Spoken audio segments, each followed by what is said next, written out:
तो स्वागत है आपका अपने चैनल भास्करस एकेडमी में। आज आप लोगों के सामने इतिहास से बहुत ही महत्वपूर्ण क्वेश्चन लेकर आई हूँ। एक कॉमन क्वेश्चन है जो आने वाले सभी एग्जाम के लिए, प्रतियोगी परीक्षाओं के लिए बहुत ही उपयोगी है। और प्लीज़ अगर क्वेश्चन आपको पसंद आए, क्वेश्चन को देखिए और मेरे चैनल को सब्सक्राइब कीजिए और क्वेश्चन को, वीडियो को लाइक ज़रूर करें।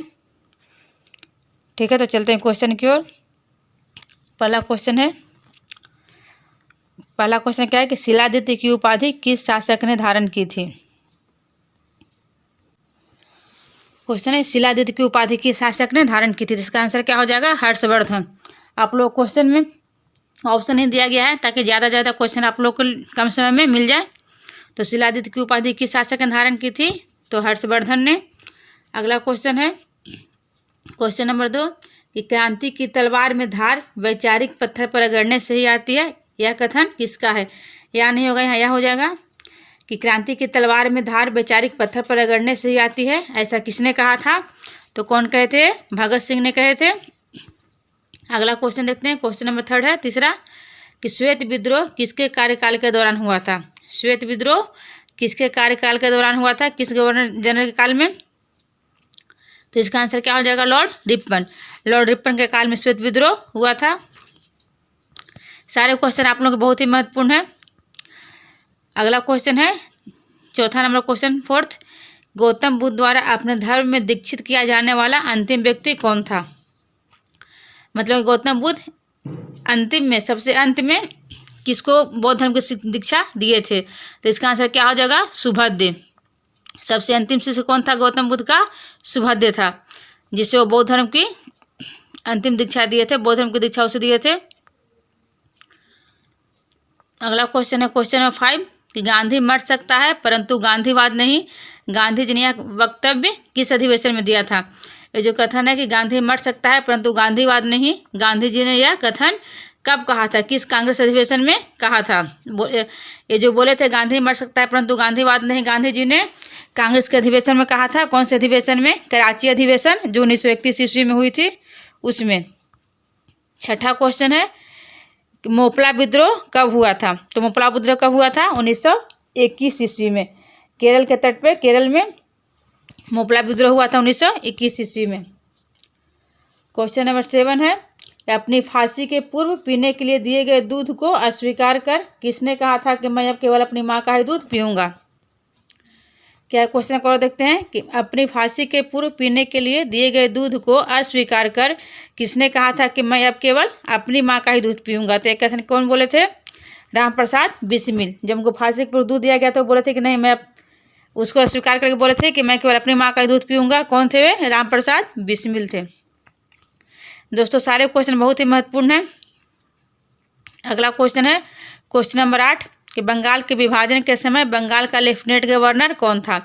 जब बंगाल विभाजन हुआ था उसमें बंगाल का लेफ्टिनेंट गवर्नर कौन था? तो कौन थे? Sir Andrews Fraser. Sir Andrews Fraser था जो बंगाल विभाजन के समय बंगाल का लेफ्टिनेंट गवर्नर था। अगला क्वेश्चन है क्वेश्चन नंबर 9 किस प्राचीन शासक ने एक राट की उपाधि धारण की थी? एक राट की उपाधि किस प्राचीन शासक ने धारण की थी? तो इसका आंसर क्या हो जाएगा? महापद्म नंद। महापद्म नंद ने एक राट की उपाधि धारण की थी। अगला क्वेश्चन है क्वेश्चन नंबर 10 कि हुंकार पत्रिका के प्रकाशक कौन थे? कौन पत्रिका है? हुंकार। तो हुंकार पत्रिका के प्रकाशक कौन थे? तो कौन होंगे? इसका आंसर क्या हो जाएगा? सहजानंद सरस्वती। सहजानंद सरस्वती हुंकार पत्रिका के प्रकाशक थे। क्वेश्चन नंबर 11 है सखी ग्रंथ तथा अनुराग सागर किनकी कृतियां हैं? सखी ग्रंथ और अनुराग सागर किनकी कृतियां हैं, किनकी रचनाएं हैं? तो किनकी रचनाएं हैं? कबीर की। अगला क्वेश्चन है क्वेश्चन नंबर 12 कि प्रसिद्ध वैदिक युक्ति युद्ध का प्रारंभ मनुष्य के मस्तिष्क में होता है, यह किस ग्रंथ में उल्लेखित है? वैदिक युक्ति मतलब वेदों में लिखा गया। किस वेद में लिखा गया है कि युद्ध का प्रारंभ मनुष्य के मस्तिष्क में होता है? यह किस ग्रंथ में लिखा गया, उल्लेखित है? इसका आंसर क्या हो जाएगा? अथर्ववेद में। युद्ध का प्रारंभ मनुष्य के मस्तिष्क में होता है, यह कथन किस वेद से लिया गया है या किस वेद में उल्लेखित है? तो अथर्ववेद में। अगला क्वेश्चन है क्वेश्चन नंबर 13 कि किस नदी को ऋग्वेद में मातेतमा, देवीतमा एवं नदीतमा संबोधन दिया गया है? मातेत्मा, देवीत्मा एवं नदीत्मा संबोधन ऋग्वेद में किस नदी के लिए कहा गया है, किस नदी का नाम दिया गया है? तो इसका क्या हो जाएगा? सरस्वती। सरस्वती नदी को ऋग्वेद में सबसे पवित्र नदी भी कहा गया है और मातेत्मा, देवीत्मा एवं नदीत्मा भी कहा गया है ऋग्वेद में सरस्वती नदी को। अगला क्वेश्चन है क्वेश्चन नंबर 14 कि आर्यों को एक जाति कहने वाला पहला यूरोपियन कौन था? जो आर्य लोग आए थे भारत में तो उनको सबसे पहले एक जाति कहने वाला कौन यूरोपियन था? तो इसका आंसर क्या हो जाएगा? Max Muller. अब 15वां क्वेश्चन है कि वेदांग ज्योतिष के रचयिता के रूप में कौन विख्यात है? जो वेदांग 6 हम लोग जानते हैं कि वेदांग वेद 4 हैं, वेदांग 6 हैं, तो उसी वेदांग में ज्योतिष है, उसके रचयिता के रूप में कौन विख्यात, उसके रचयिता कौन माने जाते हैं? तो इसका आंसर क्या हो जाएगा? लगध। लगध को ज्योतिष वेदांग की रचना का रचयिता माना जाता है। अब 16वां क्वेश्चन है हर्ष और पुलकेशिन द्वितीय का युद्ध किस स्थान पर हुआ था? ये बहुत ही सामान्य क्वेश्चन है, हमेशा बहुत सारे एग्जाम में आए हुए हैं, आता भी रहता है कि हर्ष और पुलकेशिन द्वितीय का युद्ध दोनों के बीच में युद्ध हुआ था, किस स्थान पर हुआ था? तो नर्मदा नदी के तट पे, नर्मदा नदी के तट पे हर्ष और पुलकेशिन द्वितीय का युद्ध हुआ था। अगला क्वेश्चन है क्वेश्चन नंबर 17 कि चीन का राष्ट्रपिता किसे कहा जाता है? चीन का राष्ट्रपिता किसे कहा जाता है? तो इसका आंसर क्या हो जाएगा? डॉक्टर sun yat-sen को, डॉक्टर sun yat-sen को चीन का राष्ट्रपिता कहा जाता है। अगला क्वेश्चन है क्वेश्चन नंबर 18 कि किसने कहा था कि जब तक लाखों लोग भूखे एवं अज्ञानता में जीवित रहेंगे मैं उस प्रत्येक व्यक्ति को देशद्रोही मानूंगा जो उनकी कीमत पर शिक्षित होकर भी उन पर ध्यान नहीं देते हैं। क्या कहा था कि जब तक लाखों लोग भूखे और एवं अज्ञानता में जीवित रहेंगे मैं उस प्रत्येक व्यक्ति को देशद्रोही मानूंगा जो उनकी कीमत पर शिक्षित होकर भी उन पर ध्यान नहीं देते हैं। यह कथन किसका है? तो स्वामी विवेकानंद का है। 19वां क्वेश्चन है कि राजा राम मोहन राय की समाधि कहाँ है? राजा राम मोहन राय की समाधि स्थल है, समाधि कहाँ है? तो इसका आंसर क्या हो जाएगा? ब्रिस्टल, इंग्लैंड में। राजा राम मोहन राय की समाधि कहाँ है? ब्रिस्टल, इंग्लैंड में है। अगला क्वेश्चन है क्वेश्चन नंबर 20 नारियों की उच्च शिक्षा के लिए कोलकाता में 1849 ईस्वी में स्थापित विद्यालय के संस्थापक कौन थे? नारियों की उच्च शिक्षा के लिए जो कोलकाता में विद्यालय की स्थापना हुई थी उस विद्यालय के संस्थापक कौन थे? और उस विद्यालय की स्थापना कब हुई थी? 1849 ईस्वी में। तो उसके संस्थापक कौन थे? तो J.E.D. बेथुन थे। J.E.D. बेथुन द्वारा नारियों की शिक्षा के लिए कोलकाता में 1849 ईस्वी में विद्यालय की स्थापना हुई थी जिसके संस्थापक J.E.D. बेथुन थे। अभी 21वां क्वेश्चन है कि भारत में दास प्रथा समाप्त करने का श्रेय किसे दिया गया है या किसे दिया जाता है? भारत में दास प्रथा था उसको समाप्त करने का श्रेय किसे दिया जाता है? तो इसका आंसर कहा जाएगा लॉर्ड एलन बोरो को। लॉर्ड एलन बोरो को दास प्रथा को समाप्त करने का श्रेय दिया जाता है। क्वेश्चन नंबर 22 है कि नील आंदोलन का जमकर समर्थन करने वाली पत्रिका हिंदू पैट्रियाट के संपादक कौन थे? जो नील आंदोलन हुआ था उसका जमकर समर्थन मतलब उसका समर्थन करने वाली पत्रिका कौन थी? हिंदू पैट्रियाट। उसके संपादक कौन थे? इसके संपादक कौन थे? हरिश्चंद्र मुखर्जी थे। अगला क्वेश्चन 23वां कि महात्मा गांधी ने अपनी किस पुस्तक में ब्रिटिश पार्लियामेंट को बांझ और वेश्या कहा है? महात्मा गांधी ने अपनी किस पुस्तक में ब्रिटिश पार्लियामेंट को बांझ और वेश्या कहा है? तो हिंद स्वराज में। हिंद स्वराज जो पुस्तक लिखे थे गांधी जी उसी में ब्रिटिश पार्लियामेंट को बांझ और वेश्या कहा है। क्वेश्चन नंबर 24 है। अगला क्वेश्चन है कि भारतीय संस्कृति की उपेक्षा करते हुए किसने इसे अंधविश्वास का भंडार बताया था? तो कौन? मैकाले ने। जो अंग्रेजी शिक्षा का भारत में उसी की देन है, लॉर्ड मैकाले की। तो उसने भारतीय संस्कृति की उपेक्षा की थी और उपेक्षा करते हुए क्या कहा था कि इसे भारतीय संस्कृति जो है क्या है? अंधविश्वास का भंडार है। किसने कहा था? मैकाले ने। क्वेश्चन नंबर 25वां है कि किस आंदोलन के लिए प्रथम बार वंदे मातरम को नारे के रूप में अपनाया गया था? किस आंदोलन के प्रथम बार वंदे मातरम को नारे के रूप में अपनाया गया था? मतलब वंदे मातरम किस आंदोलन में कहा गया था? तो 1950 में बंगाल विभाजन के विरोध है। बंगाल विभाजन के विरोध में जो आंदोलन होता स्वदेशी आंदोलन उसी में इसे वंदे मातरम का नारा लगा था। अगला क्वेश्चन है क्वेश्चन नंबर 26 कि प्राचीन स्मारक संरक्षण एक्ट किस गवर्नर जनरल के कार्यकाल में पारित हुआ था। तो इसका आंसर क्या हो जाएगा, लॉर्ड कर्जन। जो प्राचीन स्मारक वगैरह जो होते हैं उसके संरक्षण एक्ट किस गवर्नर जनरल के कार्यकाल में पारित हुआ था, तो लॉर्ड कर्जन के कार्यकाल में। अगला क्वेश्चन देखते हैं 27वां क्वेश्चन कि बंगाल का शेर किसे कहा जाता था। बंगाल का शेर किसे कहा जाता था, तो लॉर्ड वेलेस्ली को। लॉर्ड वेलेस्ली को बंगाल के शेर के नाम से जाना जाता था। अगला क्वेश्चन है क्वेश्चन नंबर 28 किस गवर्नर जनरल ने भारत में डाक टिकट जारी किया था। सर्वप्रथम डाक टिकट भारत में किसने जारी किया था, तो लॉर्ड डलहौजी ने। लॉर्ड डलहौजी ने भारत में पहली बार डाक टिकट जारी किया था। अगला क्वेश्चन है क्वेश्चन नंबर 29वां कि किस आंदोलन का शीर्षक गीत वंदे मातरम था। पहले भी इस रिलेटेड क्वेश्चन पूछ गए। किस आंदोलन का शीर्षक गीत वंदे मातरम था, तो स्वदेशी आंदोलन। स्वदेशी आंदोलन बंगाल विभाजन के विरोध में हुआ था, तो उसी का क्या था नारा, शीर्ष गीत वंदे मातरम था जो नारा था। क्वेश्चन नंबर 30 है कि भारतीय राष्ट्रवाद ब्रिटिश राज का शिशु था, यह कथन किसका है। तो किसका आंसर कहा जाएगा, आर कोपलैंड का। भारतीय राष्ट्रवाद को ब्रिटिश राज का शिशु किसने कहा था, तो आर कोपलैंड ने भारतीय राष्ट्रवाद को ब्रिटिश राज का शिशु कहा था। अगला क्वेश्चन है भारतीय राष्ट्रीय कांग्रेस को किसने भीख मांगने वाली संस्था कहा था। भारतीय राष्ट्रीय कांग्रेस को भीख मांगने वाली संस्था किसने कहा था, तो विपिन चंद्र पाल ने। जो भारतीय राष्ट्रीय कांग्रेस था संगठन, जो भारतीय राष्ट्रीय कांग्रेस, उस दल को भीख मांगने वाली संस्था किसने कहा था, भीख मांगी संस्था, तो विपिन चंद्र पाल ने कहा था। अगला क्वेश्चन है क्वेश्चन नंबर 32 है कि भारतीय संघ के संस्थापक कौन थे। भारतीय संघ के संस्थापक कौन थे, इसका आंसर क्या आ जाएगा, सुरेंद्र नाथ बनर्जी। भारतीय संघ के संस्थापक सुरेंद्र नाथ बनर्जी थे। अब क्वेश्चन नंबर 33वां है कि बाल गंगाधर तिलक के सजा के पश्चात किसने दया की वकालत की थी और कहा था कि संस्कृत के विद्वान के रूप में मेरी दिलचस्पी इनमें है। जब बाल गंगाधर तिलक को सजा हुई थी तो इनके लिए वकालत किसने इसके लिए जो वकालत की थी, कौन, मैक्समुलर ने। तो उस वकालत को क्या नाम दिया गया, दया की वकालत। और उसने क्या कहा था कि संस्कृत के विद्वान के रूप में मेरी दिलचस्पी इनमें है, इसीलिए मैं इनकी वकालत कर रहा हूँ। तो इसका आंसर क्या हो जाएगा, मैक्समुलर ने। बाल गंगाधर के तिलक के सजा के पश्चात इनके लिए दया की वकालत किसने की थी और कहा था कि संस्कृत के विद्वान के रूप में मेरी दिलचस्पी इनमें है, तो मैक्समुलर ने। वो बोला था कि एक संस्कृत के विद्वान के लिए जो मेरे लिए दिलचस्पी है, उनके लिए दिलचस्पी है मेरे दिल में, उसी कारण मैं इनके वकालत करता हूँ, मैं इनके छुड़वाता हूँ। तो ऐसा कौन कहा था, मैक्समुलर ने। अगला क्वेश्चन है 34वां स्वतंत्रता आंदोलन के क्रांतिकारियों द्वारा पहला महत्वपूर्ण साहसिक कार्य बर्रा डकैती का स्थान कहाँ है।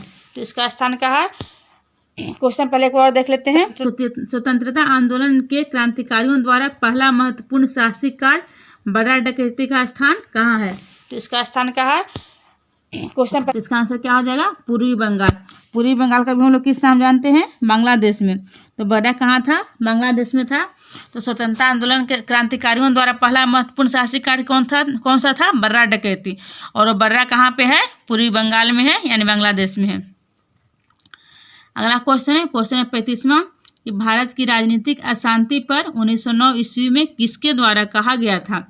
जो भारत में जो अंदरूनी जो हलचल थी, राजनीतिक अशांति थी, उसके लिए 1909 ईस्वी में किसने कहा था कि ऊपर से शांत, यहाँ शांत नहीं होगा, शांत होगा, ऊपर से शांत दिखने वाली सतह के नीचे भारी अशांति का गुबार छिपा था और उसमें बहुत कुछ नितांत न्यायोचित था। अगला क्वेश्चन है क्वेश्चन नंबर 36 कि पंजाब में 36वां क्वेश्चन, पंजाब में कृषक आंदोलन आयोजित करने के कारण लाला लाजपत राय को किस वर्ष निर्वासित करके मांडवी जेल भेजा गया था। जब पंजाब में कृषक आंदोलन आयोजित करवाए थे कौन, लाला लाजपत राय। कृषक आंदोलन अभी भी बहुत प्रचलित है, तो इसके लिए भी एक क्वेश्चन महत्वपूर्ण हो जाता है कि पंजाब में कृषक आंदोलन आयोजित करने के कारण लाला लाजपत राय को किस वर्ष निर्वासित करके मांडवी जेल भेजा गया था। तो इसका आंसर क्या हो जाएगा, 1907 ईस्वी में। 1907 ईस्वी में लाला लाजपत राय क्या कहते थे, पंजाब में कृषक आंदोलन संचालन किए थे, आयोजन किए थे, उसके लिए उनको मांडवी जेल भेजा गया था। तो इस कौन सा वर्ष था, 1907 ईस्वी। अगला क्वेश्चन है क्वेश्चन नंबर 37 कि मदर ऑफ रिवॉल्यूशन किसे कहा जाता है? भारतीय आंदोलन की जननी किसे कहा जाता है? तो मैडम भीकाजी कामा को, मैडम भीकाजी कामा को मदर ऑफ रिवॉल्यूशन कहा जाता है। अगला क्वेश्चन है क्वेश्चन नंबर 38 कि भारत माता रैयतवाड़ी प्रथा किसने प्रारंभ की थी? भारत माता रैयतवाड़ी प्रथा का प्रारंभ किसने किया था? तो टॉमस मुंडो ने। भारत माता रैयतवाड़ी प्रथा किसने प्रारंभ की थी? टॉमस मुंडो ने। अगला क्वेश्चन है क्वेश्चन नंबर 39 है कि पृथक निर्वाचन के बारे में किसने कहा था कि हम एक ऐसे घातक विष के बीज बो रहे हैं जिसकी फसल बड़ी कड़वी होगी? जो पृथक निर्वाचन जो उन लोग लागू किया गया था अंग्रेजों के द्वारा, उसके बारे में किसने कहा था कि हम एक निर्वाचन कर रहे हैं जो हम एक ऐसे घातक विष के बोझ बो रहे हैं जिसकी फसल बड़ी कड़वी होगी? तो कौन थे? लॉर्ड मिंटो था, जो पृथक निर्वाचन के बारे में बोला था कि हम ऐसे घातक विष बोझ हैं जिसकी फसल कड़वी होगी। क्वेश्चन नंबर 40वां है, देख लेते हैं इसको। क्या है कि गांधी इरविन समझौता में महात्मा गांधी के लाभ को सांत्वना पुरस्कार किसने कहा था? ये जो गांधी इरविन समझौता हुआ था, जो उसमें महात्मा गांधी को जो लाभ हुआ था, इन्हें जो लाभ माने थे कि लाभ हुआ है, उस लाभ को सांत्वना पुरस्कार कौन बोले थे? तो इसका आंसर क्या हो जाएगा? सुभाष चंद्र बोस ने। गांधी इरविन समझौता में महात्मा गांधी के लाभ को सांत्वना पुरस्कार किसने कहा था?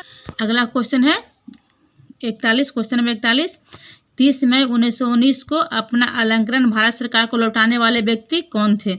इसका आंसर क्या हो जाएगा? रविन्द्रनाथ टैगोर। 30 मई 1919 को अपना अलंकरण, जिनको पुरस्कार मिला था अलंकरण, उसको उपाधि, उसको भारत सरकार को लौटाने वाले कौन व्यक्ति थे? तो रविन्द्रनाथ टैगोर। आप मालूम है आप लोगों को कि जो जालियांवाला बाग हत्याकांड हुआ था, उसके लिए अपना सर और नाइटहुड और सर की उपाधि अलंकरण भारत सरकार को लौटा दिए थे। तो कब लौटाए थे वो? 30 मई 1919 को। कौन? रविन्द्रनाथ टैगोर। अगला क्वेश्चन है क्वेश्चन नंबर 42 किसने कहा था कि मैं मातृभूमि के विभाजन की पाकिस्तान की योजना का कट्टर विरोध करता हूँ? हमारे देवी मातृभूमि कभी बांटा नहीं किया जाएगा। ये थोड़ा सा क्वेश्चन मिसप्रिंट हो गया, देख लेते हैं। किसने कहा था कि मैं मातृभूमि के विभाजन की पाकिस्तान की योजना का कट्टर विरोध करता हूँ? हमारे देवी मातृभूमि को कभी बांटा नहीं किया। इसको यहाँ क्या हो जाए? कभी बांट नहीं किया जाए। विरोध करता हूँ, हमारी देवी मातृभूमि को कभी विभक्त नहीं किया जाएगा। ऐसा किसने कहा था? तो मौलाना आज़ाद ने। अगला क्वेश्चन है क्वेश्चन नंबर 43 कि भारत छोड़ो आंदोलन के उपरांत द वे आउट नाम से पंपलेट यहाँ हो जाए किसने जारी किया था? जो पर्ची छपाई थी भारत छोड़ो आंदोलन के भारत छोड़ो आंदोलन के बाद में द वे आउट के नाम से पंपलेट जो पर्ची किसने जारी किया था? तो सिराज गोपालचारी ने भारत छोड़ो आंदोलन के बाद द वे आउट के नाम से पंपलेट जारी करवाया था। अगला क्वेश्चन है क्वेश्चन नंबर 44 31 दिसंबर 1929 ईस्वी को अर्धरात्रि में भारतीय ध्वज को किसने 1929 ईस्वी को अर्धरात्रि में भारतीय ध्वज को किसने फहराया था? तो कौन थे वे? जवाहरलाल नेहरू ने 31 दिसंबर 1929 ईस्वी को अर्धरात्रि में भारतीय ध्वज को फहराया था। अगला क्वेश्चन है 1935 के अधिनियम के बारे में किसने कहा था कि एक कार है जिसमें ब्रेक तो है पर इंजन नहीं? यह क्या हो जाएगा? जिसमें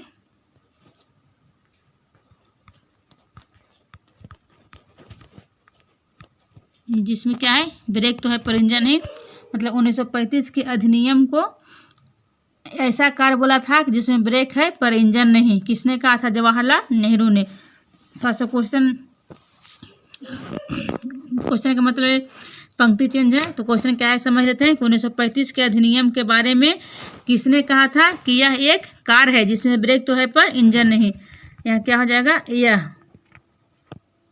यह एक कार है जिसमें ब्रेक तो है पर इंजन नहीं, के मतलब यह ऐसा कार है जिसमें ब्रेक है पर इंजन नहीं है 1935 के अधिनियम के बारे में। तो किसने कहा था?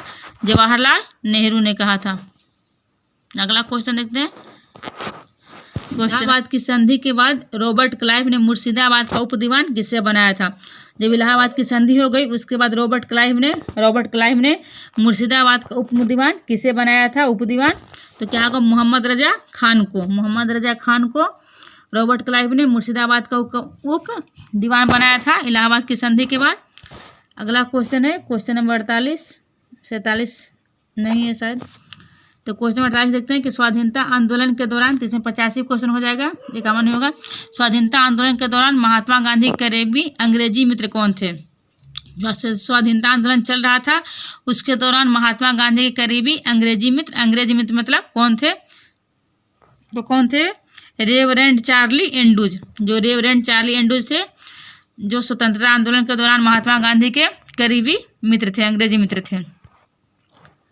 अगला क्वेश्चन है क्वेश्चन नंबर 49, यहाँ क्वेश्चन नंबर 4 हो गया है ये, कि भारतीय स्वाधीनता विधेयक को राजकीय स्वीकृति कब प्रदान हुई थी? जो भारतीय स्वाधीनता विधेयक थी उसको राजकीय स्वीकृति कब प्रदान की गई थी, कब प्राप्त हुई थी? तो इसका क्या आंसर हो जाएगा? 18 जुलाई 1947 ईस्वी को। 49वां क्वेश्चन है कि भारतीय स्वाधीनता विधेयक को राजकीय स्वीकृति कब प्राप्त हुई थी? तो 18 जुलाई 1947 ईस्वी को। क्वेश्चन नंबर 49 है,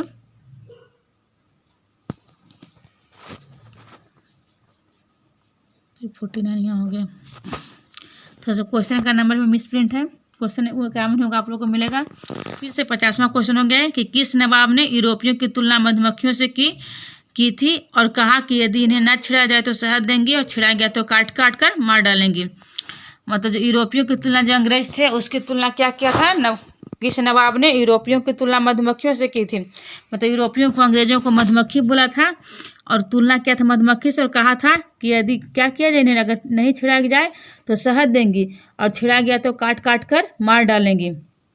तो उनको छोड़ दो तो क्या करेंगी? वो हम लोग को शहद देंगी, हमारे अच्छा होगा, और छिड़ेंगे तो क्या करेगी? काट काट कर मार डालेगी। तो ऐसा किसने कहा था? अलीवर्दी खान ने। अलीवर्दी खान जो नवाब थे और यूरोपियों की तुलना मधुमक्खी से की थी और कहा था कि यदि इन्हें छिड़ा ना जाए तो शहद देंगी और छिड़ा गया तो काट कर मार डालेंगी। अलीवर्दी खान ने कहा था। अगला क्वेश्चन देखते हैं क्वेश्चन नंबर 50। लंदन में ब्रिटिश ईस्ट इंडिया कंपनी गठन के समय भारत का बादशाह कौन था? जब लंदन में ब्रिटिश ईस्ट इंडिया कंपनी के गठन के समय भारत का बादशाह कौन था? मतलब लंदन में जब ब्रिटिश ईस्ट इंडिया कंपनी गठन हो रहा था तो उसमें भारत में बादशाह कौन था? भारत का कौन बादशाह था? भारत में किसका शासन था? तो किसका शासन था? अकबर का।